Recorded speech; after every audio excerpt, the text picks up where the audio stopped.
Hi, nous revoilà. Allô, quoi? Vous étiez nombreux, en fait, comment je dirais ça? À embarquer dans notre projet, puis on s'attendait pas à ça, là, vraiment.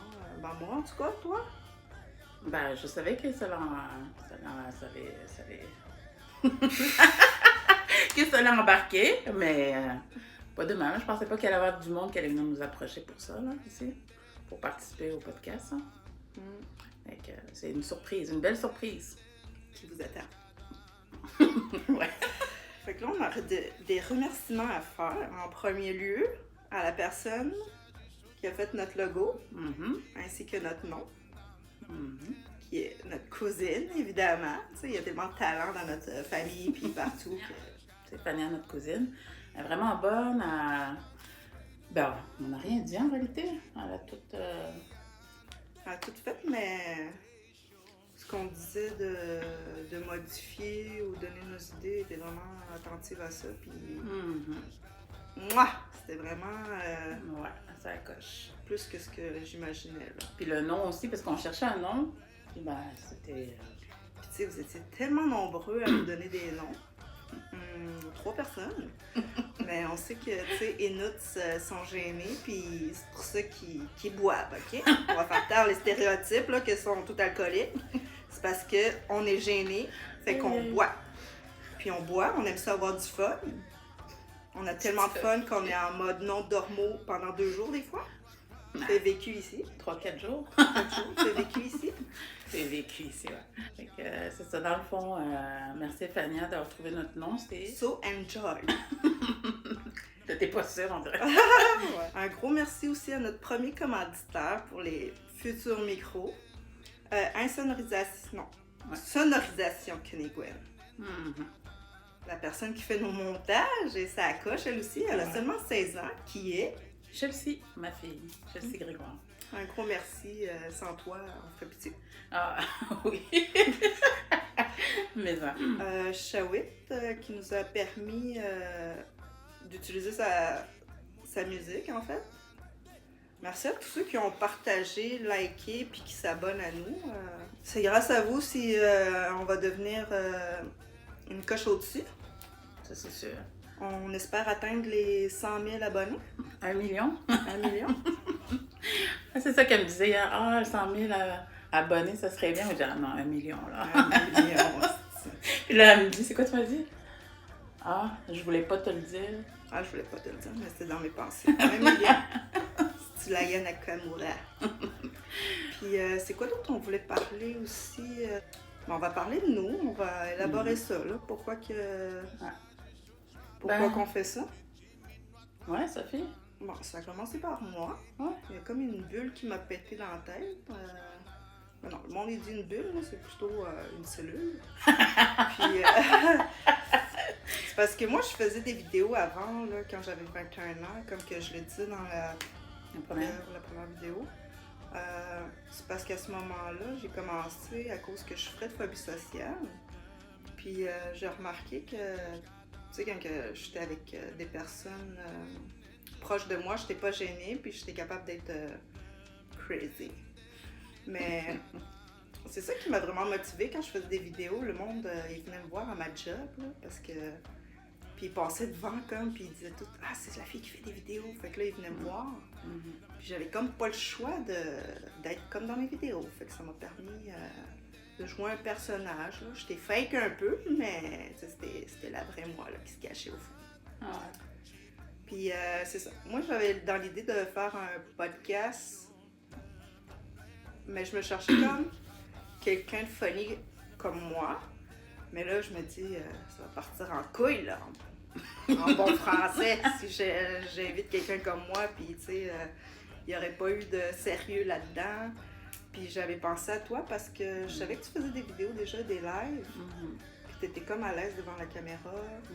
Puis il me fallait quelqu'un de sérieux, là, pour équilibrer le tout. Une fois top, puis une fille sérieuse, puis qui est capable de rire à mes jokes. Ah oui, t'es drôle.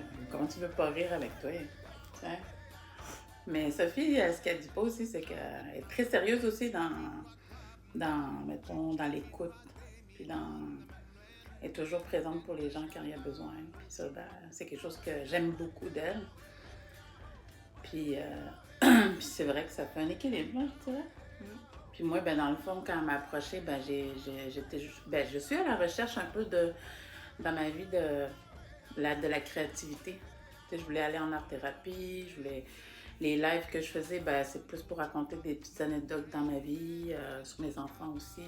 Puis quand elle m'a proposé ça, ben, j'ai dit OK. Puis, je connais pas trop les podcasts, mais j'ai commencé à m'en regarder, puis je me dis ça serait full intéressant de parler justement des sujets autochtones. Ça, c'est quelque chose que tu voulais élaborer. Oui, parce que je trouve que c'est vraiment important que la visibilité autochtone positive soit comme élargie. Puis je pense que c'est ça qu'on va démontrer, surtout dans nos vidéos. Comme moi, présentement, j'ai retourné aux études. Moi, j'ai souvent lâché l'école dû à ma phobie sociale. Puis aujourd'hui, je vais être étudiante à Odanak. Je vais faire un AEC en éducation spécialisée. En fait, j'ai transféré mon dossier là-bas parce que ce qui m'interpellait le plus, c'était dans le contexte autochtone. Donc, c'est ça. Toi, c'est quoi ton parcours, en fait? Ça fait longtemps que je t'ai pas vu. C'est comme moi, ça. Ben, moi, j'ai été éducatrice spécialisée. J'ai fait mon cours ici à Sept-Îles. Après, j'ai travaillé en protection de la jeunesse. Après, j'ai travaillé dans un centre d'amitié autochtone aussi. Puis, j'ai été faire mon bac en travail social. Puis là, maintenant, ben, je fais mon entreprise, hein, justement, qui vient en aide, soutenir puis accompagner les Premières Nations. Là. Puis, c'est pas mal ça, je dirais, dans mon parcours d'école puis professionnel. C'est plus personnel que ça bouge. Puis, je vais faire partie de son entreprise. Fait que vous allez être nos futurs clients, peut-être, qui sait? Faut pas les faire fuir, hein? Ouais. T'inquiète, je suis capable d'être sérieuse. Là. Ah oui, je sais. Okay. Tantôt, tu voulais parler de violence conjugale. Ok, oui, ben dans le fond, moi j'ai resté... Mais pour parler de mon parcours, mon cheminement personnel, moi j'ai 2 enfants déjà qui sont presque à l'âge adulte, là, 16, 17 ans, bientôt 18 ans. Puis j'ai vécu dans une relation de violence conjugale pendant... Attends, excuse.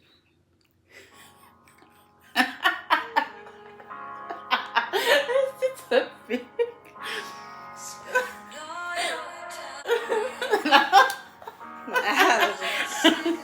Ok, excusez. Ce qui est le fun dans notre podcast, c'est qu'on ne peut pas couper. Fait que là, on va être avec plein de bloopers, là, vous allez tout voir ça. Ok? Violence conjugale. Ouais, j'ai vécu ça de la violence conjugale, puis jusqu'en 2022 que je me suis séparée. Puis c'est un parcours du combattant quand tu sors de violence conjugale. Là, c'est toute la préparation avant de te séparer. Puis après, c'est toute la reconstruction. J'ai été diagnostiquée un syndrome post-traumatique. C'est ça qui a fait aussi, j'ai comme arrêté de travailler un moment pour plus m'occuper de moi. Aujourd'hui, je vais mieux. Je prends soin de moi. Puis c'est pour ça que mon entreprise me tient à cœur. Puis faire les podcasts aussi sur des sujets justement de violence conjugale. Puis d'autres sujets comme la chirurgie bariatrique, parce que j'ai eu une chirurgie bariatrique aussi. Moi aussi, j'ai perdu 215 livres. Il y en a qui vont se dire ah, c'est la voie facile. Si pour toi, manger 3 bouchées par jour et puis être bourré, c'est ça, la facilité de la voie facile, là. Ah non, puis c'est quelque chose. Il faut que tu changes ta façon de boire quand tu vas au restaurant. Tu sais, ça vaut-tu la peine d'aller au restaurant? Maintenant, tu peux juste manger des entrées quasiment. Tu sais, il y a tout ça à Menu enfant. Mais... ouais. Joyeux festin. Ouais, fait que c'est ça, tu sais, on a beaucoup de sujets, je pense, qu'on pourra discuter au fur et à mesure qu'on va faire des podcasts. Hein. Puis n'hésitez pas à nous donner des idées. Là. Il y a beaucoup de monde qui sont venus m'écrire en privé pour me donner justement des idées pour nos futurs podcasts. Puis là, tu sais, on a tellement de talent autochtone là, qu'on est booké jusqu'à l'année prochaine déjà dans nos podcasts. Imaginez-vous donc. Tu disais qu'il y avait 2 nominés? Ouais, on va voir... on a déjà 2 artistes qui ont été récemment nominés au Gala La Disque, qui ont accepté notre offre de venir à notre podcast. Fait que manquez pas ça parce que ça va être du lourd. Mais il y avait des sujets comme on parlait de transsexualité aussi. Ouais, on va avoir une trans qui a accepté mon offre. Il y a même une Anishinaabe, actrice, qui a eu un rôle à la télévision, qui s'est proposée de venir à notre podcast. Puis je trouve ça vraiment intéressant de voir la visibilité autochtone positive, justement, de ce qu'on veut faire. Puis tu sais, on parle beaucoup de... moi, je m'informe toujours auprès de mes enfants, là, comme c'est des jeunes ados. Puis ils me disent, ça serait fun de vous parler de, mettons, de l'alcoolisme, ce que ça fait. Puis je trouve ça bizarre que ce soit des jeunes qui me le disent. Fait que c'est intéressant. Je pense qu'on va avoir un beau mélange de couleurs dans nos sujets de conversation.